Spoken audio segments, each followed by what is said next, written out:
Sigarilyo eh. Oh, pag-uusapan nyo. Karanasan ko yan sa asawa ko. Nung nakumpay ng asawa ko sa ICU. So, Ngayon, Mother Eden, kayo po ba ipapayag na Sabi sa akin ng doktor, nung nasa isa sa asawa ko, Oh. kung ikaw may kaibigan, kakilala o kamag-anak, na naninigaryo o uminom ng alak, patigilan mo na kung ayaw nilang malagyan ng tubo.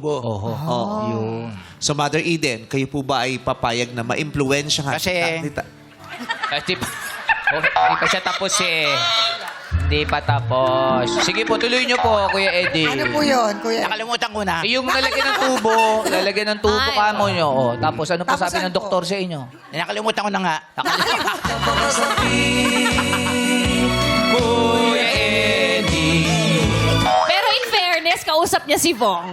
Kasi nga nag-sleeveless si Bong eh. Pwede na ho magsalita si Vice. Oh. Pinapayagan ko na. Pwede na. Okay na daw. May go-sing na si Si Tassi. Kuya Okay Eddie na. binigyan ng mission ng doktor na pigilan ng Mother mga friend. O, nakalimutan ko na din. Ang bilis mo lang makalimot. Palis mo naman nakalimutan. Ginaya mo naman si Kuya Eddie.